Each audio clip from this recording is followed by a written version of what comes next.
दोस्तों, अगर मैं आपसे कहूं कि आज हम आपके लिए एक ऐसी मूवी लेके आए हैं जिसमें कॉमेडी और हॉरर जैसे दो अलग-अलग इमोशंस को एक साथ ही दर्शाया गया हो, तो आपको कैसा लगेगा? तो अपना दिल थाम के बैठ जाइए और तैयार हो जाइए फुल ऑन एंटरटेनमेंट के लिए। फिल्म क्रैम्पस की शुरुआत होती है क्रिसमस के खुशनुमा माहौल के साथ, जहां हर कोई क्रिसमस की तैयारियां कर रहा है। सब एक दूसरे को तोहफे दे रहे हैं। हर जगह खुशी और शांति का माहौल है, लेकिन ये शांति ज्यादा देर तक बरकरार नहीं रहती। मैक्स नाम का एक छोटा सा लड़का अपने एक क्लासमेट के साथ लड़ाई कर लेता है, जिसकी वजह से उसके माता पिता सारा और टॉम उसको और उसकी बहन को घर ले जाते हैं। मैक्स एक निडर बच्चा है जो अपने से दोगुने शरीर वाले इंसान के साथ झगड़ा करने से पीछे नहीं हटा, क्योंकि उसे पता था कि वो गलत नहीं है। घर आकर सारा खाने की तैयारी करने लगती है, क्योंकि उसके घर सारा की बहन लिंडा का परिवार मेहमान बनकर आने वाले होते हैं। हालांकि उन मेहमानों की आने की कुछ खास खुशी किसी को नहीं थी, और ऐसा क्यों था ये तो आप आगे खुद ही जान जाएंगे। लेकिन एक ही परिवार से होने के कारण थोड़ा लिहाज कर लिया जाता है। टॉम घर को संभाल रहा होता है, सारा और बेथ घर को सजा रहे होते हैं, और मैक्स अपनी दादी ओमी के पास बैठकर सैंटा को भेजने के लिए खत लिख रहा होता है। तभी उनके घर की घंटी बजती है और हम देखते हैं कि लिंडा अपने पूरे परिवार सहित वहां आ जाती है। आते ही पूरा घर उथल पुथल हो जाता है। लिंडा का पति हॉवर्ड, जिसके हाथ में कुछ तोहफे होते हैं, वो नीचे गिरा देता है। लिंडा और हॉवर्ड के 3 बच्चे हैं। एक बेटा होवी, 3 बेटियां जॉर्डन, स्टीवी और नन्ही बच्ची क्रिसी। क्रिसी को छोड़कर बाकी के तीनों बच्चे काफी उत्पाती और शैतान होते हैं। लेकिन सारा को एक शख्स को देख काफी गुस्सा आता है, जो उसके चेहरे पर साफ दिखता है। लेकिन बेचारी वो मुंह से बोल नहीं पाती, और वो शख्स होती है लिंडी और सारा की आंटी डोरोथी, जो थोड़ी दिमाग से गुस्सैल प्रवृत्ति की है। और तो और उनकी पालतू बुलडॉग रोजी भी उनके साथ आई होती है। जरा खुद ही सोचिए किस प्रकार का माहौल होगा। हर तरफ हल्ला मच रहा है, कहीं बच्चे आपस में लड़ रहे हैं तो कहीं हॉवर्ड गोलियों की बात कर रहे हैं। मूवी में ये देखकर काफी हंसी आती है। सीन बदलता है और अब साथ साथ बैठकर सभी लोग डिनर कर रहे होते हैं। तभी जॉर्डन और स्टीवी मैक्स के सैंटा को लिखे हुए खत का मजाक उड़ाने लगती है। मैक्स अत्यंत गुस्सा हो जाता है और वो उन दोनों से लड़ाई कर लेता है। उन तीनों बच्चों में उस खत को लेकर झड़प हो जाती है।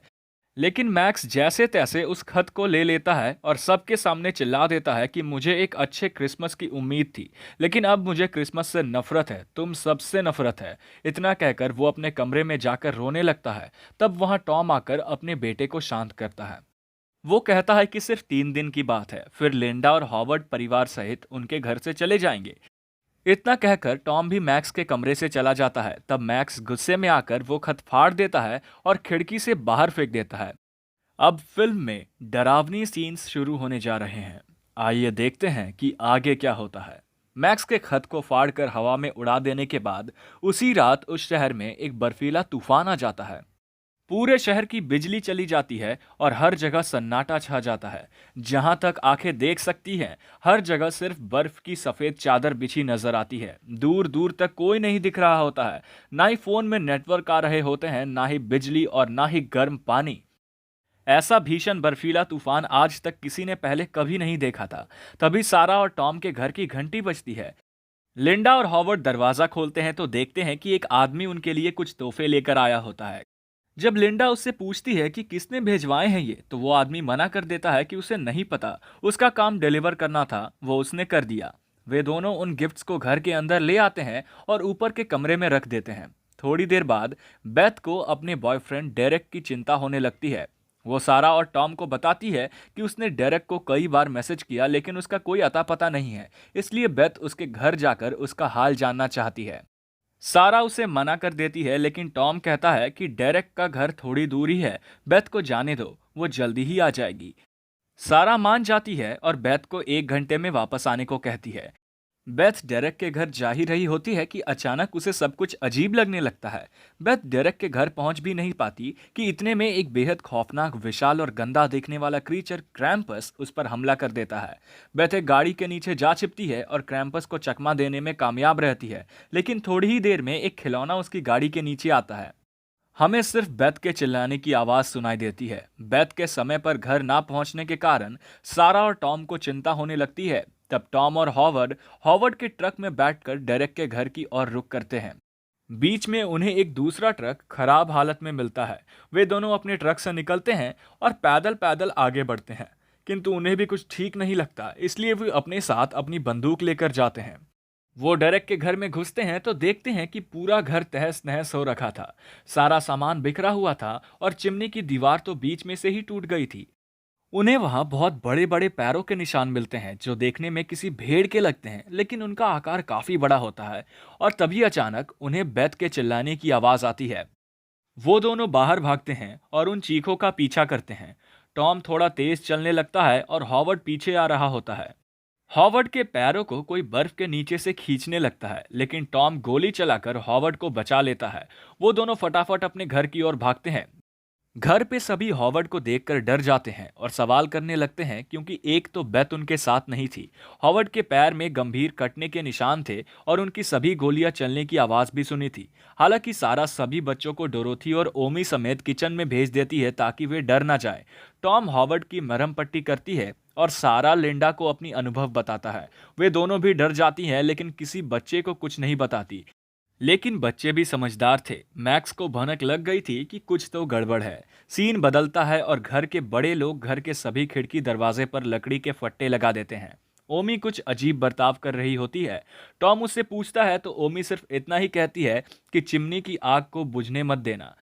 अब रात को सोने का समय हो जाता है, लेकिन हॉवर्ड ये सुझाव देता है कि वो जागकर ध्यान रखने की कोशिश करेगा और जब वो थक जाएगा तब टॉमी उसकी जगह ले लेगा। सभी सो रहे होते हैं और हंसने वाली बात तो यही थी कि हॉवर्ड जो लीडर बनकर सबका ध्यान रखने की बात कर रहा था, वो भी सो रहा होता है। उनकी चिमनी में जल रही आग भी बुझ जाती है और अचानक उस चिमनी में से एक जंजीर नीचे आता है। उस पर एक कुकी लटक रही होती है, लेकिन ये क्या, कुकी हिल-डुल रही होती है और वो काफी क्रीपी लगता है। होवी की आंख उस जंजीर पर लटकी हुई कुकी की आवाज से खुलती है और वो बेचारा उसे कुकी समझ थोड़ा सा खा लेता है। तभी वो कुकी एक सीटी बजाती है। जी हाँ, सही सुना आपने, वो कुकी सीटी बजाती है और तभी वो जंजीर होवी के शरीर पर लिपटने लग जाती है और उसे चिमनी के रास्ते से ऊपर की ओर खींचने लगती है। होवी डर कर जोर से चिल्लाता है। तभी सबसे पहले सारा जाकर उसको पैरों से पकड़ लेती है। सारा भी ऊपर जाने लगती है। तब हॉवर्ड, टॉम और लिंडा मिलकर सारा को खींचने लगते हैं, लेकिन सिर्फ सारा नीचे आ पाती है। होवी उस जंजीर के साथ ऊपर ही चला जाता है।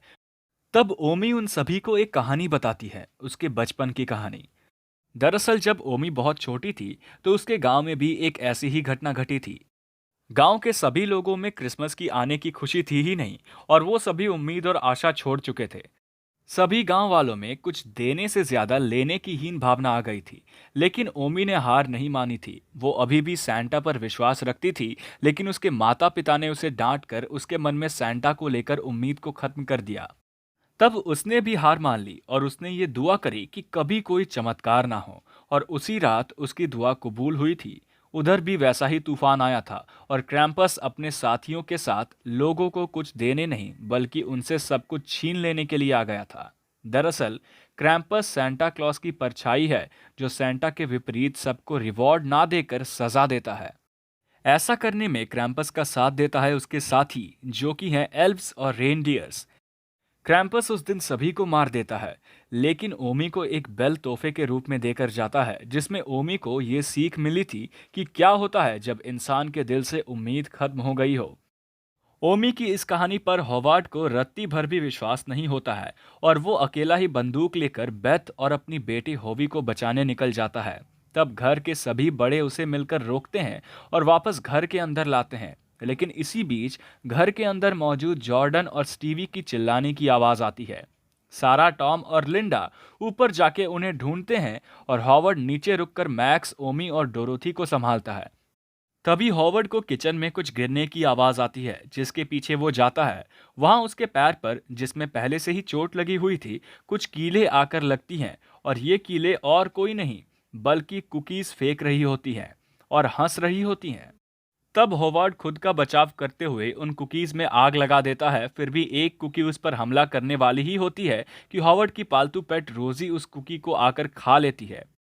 वहीं दूसरी ओर सारा, टॉम और लिंडा पर घर की हर एक निर्जीव वस्तु हमला कर देती है, जैसे कि सारा पर एक सफेद डॉल, टॉम पर मैक्स का एक खिलौना और लिंडा पर एक भालू अटैक कर देता है। सुनने में भले ही ये सब अजीब लग रहा होगा, लेकिन मूवी में ये सब काफी क्रीपी और डरावना लगता है। वे तीनों जैसे तैसे अपनी जान बचाते हैं और उन्हें स्टीवी भी मिल जाती है, जिसे लेकर वे नीचे आ जाते हैं। लेकिन नीचे भी वो सभी निर्जीव वस्तुएं आ जाती हैं और अब जीवित हो उठती है और सब पर हमला कर देती है। अब डोरोथी उन सभी वस्तुओं को एक एक कर गोलियां मार देती है।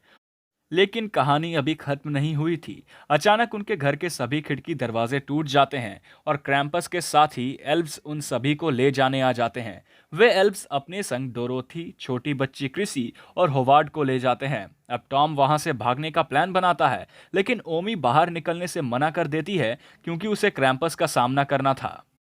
टॉम के पास और कोई चारा नहीं बचता और वो अपने परिवार को लेकर आगे बढ़ जाता है। ओमी घर के अंदर रहकर क्रैम्पस का सामना करती है, लेकिन बेचारी मारी जाती है। सारा, टॉम, मैक्स, लिंडा और स्टीवी आगे बढ़ रहे होते हैं। तभी टॉम खुद रुक जाता है और उनकी आगे बढ़ने में मदद करता है। एक एक कर मैक्स के अलावा सभी मारे जाते हैं। तब क्रैम्पस मैक्स के सामने आता है और मैक्स को वही बेल तोहफे के रूप में देता है जो उसने ओमी को दिया था। और उस तोहफे के साथ साथ मैक्स को अपने फाड़े हुए खत के टुकड़े भी मिलते हैं। तब मैक्स समझ जाता है कि यहाँ जो कुछ भी हो रहा है उसकी वजह मैक्स ही है, क्योंकि उसने ही अपने खत को फाड़कर सांता क्लॉज की आने की उम्मीद को छोड़ दिया था। तभी मैक्स कहता है कि भले मुझे मार दो, लेकिन मेरे परिवार को बख्श दो, उन्हें उनकी जिंदगी लौटा दो। क्रैम्पस उसकी एक नहीं सुनता और मैक्स को भी उसके परिवार समेत एक ज्वालामुखी में फेंक देता है। तभी सीन बदलता है और मैक्स नींद से जाग जाता है। जब मैक्स नींद से जागकर नीचे जाता है तो उसका पूरा परिवार और आए हुए मेहमान भी साथ में बैठकर क्रिसमस मना रहे होते हैं। बेथ मैक्स से कहती है कि तुम कहाँ थे, हम तुम्हारा कब से इंतजार कर रहे थे। मैक्स सबको मैरी क्रिसमस विश करता है और अपने माता पिता को कहता है कि उसने एक बुरा सपना देखा था। तभी सभी अपने अपने तोहफे खोलते हैं, लेकिन ये क्या, मैक्स के तोहफे में से निकलती है वही बेल जो क्रैम्पस ने उसे दी थी। इसी के साथ मूवी का अंत होता है। वाह, क्या अंत थी इस मूवी की। आपको कैसी लगी ये फिल्म, कमेंट करके जरूर बताइएगा। हम लौटेंगे फिर एक मजेदार मूवी के साथ। तब तक के लिए चैनल को सब्सक्राइब करें और बेल आइकन को दबा दें ताकि एक भी रोचक मूवी की कहानी आपसे मिस ना हो। नमस्कार।